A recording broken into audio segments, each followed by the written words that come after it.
नमस्कार दोस्तों, आप देख रहे हैं समाचार एजेंसी ऑफ इंडिया में लिमटी की लालटेन का 90वां एपिसोड। आज एक ऐसे शख्स के बारे में हम बात करते हैं जिसने अपनी अदाकारी के बल पर पूरे देश दुनिया में राज किया।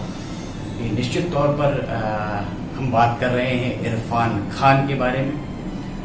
साधारण चेहरे वाला एक इंसान जिसके द्वारा अनगिनत लोगों के दिलों पर राज किया गया है। सामान्य कदकाठी, बहुत ज्यादा पहलवान भी नहीं था वो, बहुत चॉकलेटी हीरो भी नहीं था। उसके बाद भी अपनी अदाकारी का लोहा उसके द्वारा मनवाया गया। कई बार किसी की उपस्थिति हमें इतना आश्वस्त कर देती है कि उसकी अनुपस्थिति के बारे में हम कल्पना नहीं कर पाते। किसी को देखकर, किसी को सुनकर, उसके हाव भाव से ऐसा प्रतीत होता है कि वो हमारे बीच का ही कोई इंसान है, हमसे बहुत ज्यादा घुला मिला हुआ है। इस तरीके की बात हमारे दिल दिमाग में आती है। हम चाहकर भी उसके अस्तित्व को नकार नहीं पाते, उसके अस्तित्व को पकड़ भी नहीं पाते।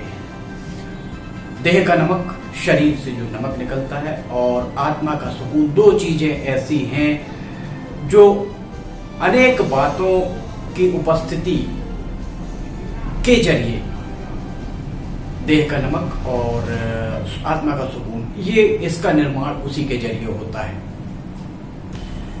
कई बार इस बात का पता ही नहीं चल पाता कि कोई शख्सियत हमारे बीच नहीं है। हम उसकी अनुपस्थिति का एहसास तब कर पाते हैं जब वो हमें अलविदा करके हमारे बीच से चला जाता है।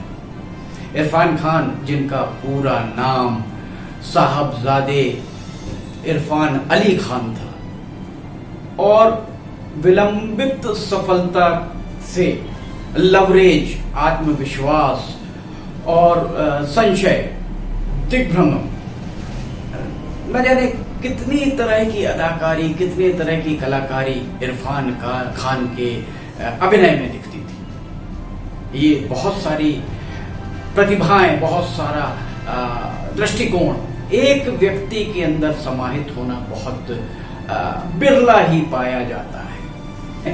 सुपरस्टार की जो प्रचलित मान्यता है उससे हटकर, विरासत में मिली संस्कृति या अभिनय क्षमता से हटकर इरफान खान ने जो प्रतिमान स्थापित किए हैं, वे निश्चित तौर पर आने वाली पीढ़ी के लिए एक नजीर से कम नहीं होंगे। वे कमोवेश हर भारतीय के दिलो दिमाग में कहीं ना कहीं असर डालते नजर आते थे। उनकी अभिनय की अदायगी, डायलेक्ट डिलीवरी इतनी जबरदस्त थी कि उनके अग्रज रहे ओमपुरी और नसीरुद्दीन शाह जैसे अभिनेता भी उनके अभिनय को सराहते ही रहे होंगे। अभिनय में उनकी आंखें और भाषा शैली दोनों बिना कहे बहुत सारी चीजें बयां कर जाती थी। ये बात किसी से छिपी नहीं है कि उनकी आंखें बोलती थी, उनका शरीर, उनकी अदाकारी बिना कहे ही बहुत सारी चीजें कह जाती थी। अभिनय के जिन प्रतिमानों को इरफान खान के द्वारा गढ़ा गया है, वे लंबे समय तक लोगों के जेहन में बसे रहेंगे। उनके अंदर जो सहजता थी, वो सहजता वास्तव में बहुत ही कम लोगों के अंदर पाई जाती है। उनकी सहजता ही थी जो उनके अभिनय में चार चांद लगा देती थी। वो बहुत आसानी से, बहुत सरल शब्दों में डायलॉग्स बोल दिया करते थे। भारतीय समाज, भारत के मनोरंजन उद्योग दोनों के लिए इतनी ऐसी क्षति है ये, जिसकी भरपाई बहुत जल्दी होना संभव नहीं लगती है। उनके असमय चले जाने से फिल्मी दुनिया में एक शोक की लहर भी उठती दिख रही है, और ये शोक की लहर लंबे समय तक उनके जो प्रशंसक हैं उनको भिगोती रहेगी। इस बात से इनकार नहीं किया जा सकता है। टीवी के एक धारावाहिक भारत एक खोज से उनका कलाकार का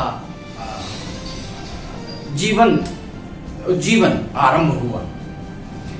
उनके अंदर कला का जुनून देखते ही बनता था। उनकी पारिवारिक पृष्ठभूमि बहुत ज्यादा सशक्त नहीं मानी जा सकती। वे जयपुर से हट करके निकले थे, अंदर एक कुछ ठान लिया था, उन्होंने हट की थी कि नहीं, मैं एक्टर बन के रहूंगा। नेशनल स्कूल ऑफ ड्रामा में जाकर उनके द्वारा अपनी प्रतिभा को जबरदस्त तरीके से उभारा गया, उकेरा गया। उनके द्वारा वहां अभिनय की विभिन्न कलाओं को, विभिन्न दृष्टिकोणों को उनके द्वारा समझा गया, अपने अंदर आत्मसात किया गया। उसके बाद ही उन्होंने बहुत साधारण परिवार से निकल के जो बुलंदियां पाई हैं, जिन बुलंदियों को स्पर्श किया है, वो वास्तव में अनुकरणीय मानी जा सकती है। इरफान खान की बॉडी लैंग्वेज, विशेष रूप से उनकी आंखें बोलती थी, ये बात सच है। इरफान खान बिना कहे ही अपनी आंखों से बहुत सारी चीजें कहे जाया करते थे। लोगों को दिलों पर राज करने के लिए उन्होंने एक बात और स्थापित की कि लोगों के दिलों पर राज करने के लिए चेहरा मोहरा, कदकाठी, पारिवारिक पृष्ठभूमि बहुत ज्यादा मायने नहीं रखती। वे ना कहीं बलशाली उनकी बॉडी थी, ना ही उनके पास कोई पारिवारिक पृष्ठभूमि थी, ना ही वे बहुत चॉकलेटी हीरो जैसे थे। उसके बाद भी उनके द्वारा लोगों के दिलों पर जो राज किया जा रहा है वो तारीफ काबिल है। 2001 में द वॉरियर्स से लेकर अंग्रेजी मीडियम तक उनके द्वारा लंबा सफर तय किया गया और इस लंबे सफर में उन्होंने अनेक यादगार फिल्में भी दी हैं। उन्होंने तरह तरह की भूमिकाओं को पर्दे पर बहुत सफलता के साथ उन भूमिकाओं का निर्वहन किया है। पान सिंह तोमर में उनका अभिनय देखते ही बनता। फिलहाल आप देख रहे होंगे न्यूज चैनल्स पर इरफान खान की बहुत सारी मूवीज की क्लिप्स दिखाई जा रही हैं। आपको लगता होगा कि हमारे बीच का ही कोई इंसान है, हमारे बीच ही इस तरीके का कोई व्यक्ति है जो अभिनय कर रहा है। उनके अंदर एक बात ये जरूर दिखती थी कि वे एक आम आदमी के अक्स वाले नेता थे। उनके द्वारा दो विभिन्न धड़ों में बटे भारतीय सिनेमा उद्योग में विभिन्न पहलुओं के अंतर को भी बांटने का प्रयास किया गया। मकबूल पीकू हिंदी माध्यम, तलवार, life of pi, the lunch box अंग्रेजी मीडियम जैसी आधा सैकड़ा फिल्में उनकी यादगार फिल्में हैं जो भुलाए नहीं भूल पाएंगे दर्शक। ये बात उसी तरह सही है जिस तरह दिन और रात। वे हरफनमौला अदाकार थे, इस बात से इंकार नहीं किया जा सकता। अभिनय के लिए उन्हें अनेक पुरस्कारों से नवाजा भी गया है। उनकी ये जाने की उम्र नहीं थी, अभी तो उनकी अभिनय क्षमता निखर रही थी और निखरती, और लोगों को और वे मनोरंजन से लवरेज करते। इसी बीच अचानक इरफान लोगों को गमगीन करके इस दुनिया को अलविदा करके कहते हुए निकल गए। भारतीय सिनेमा में एक बेहतरीन अदाकार खोया है तो देश का एक सच्चा नागरिक भी हमसे जुदा हुआ है। समाचार एजेंसी ऑफ इंडिया अपने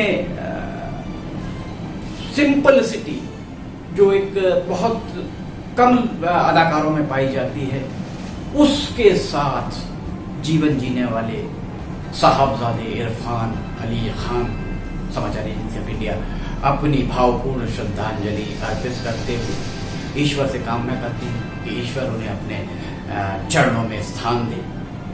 समाचार एजेंसी ऑफ इंडिया आपसे लगातार कहती है, बार बार अपील कर रही है, घरों से न निकलें, घरों पर ही रहें। कोरोना कोविड-19 के संक्रमण से बचने के लिए आप बहुत जरूरी हो तो घर से निकले, अगर घर से निकलते हैं तो मास्क का उपयोग जरूर करें, प्रशासन का सहयोग करें, पुलिस का सहयोग करें, सोशल डिस्टेंसिंग, सामाजिक दूरी 2 गज की दूरी पर बनाकर। सर्दी खांसी बुखार अगर आपको होता है तो आप अपने चिकित्सक से परामर्श अवश्य लें। हम फिर हाजिर होंगे। अगर आपको ये वीडियो पसंद आता है तो आप इसे लाइक, सब्सक्राइब और शेयर जरूर करें। नमस्कार।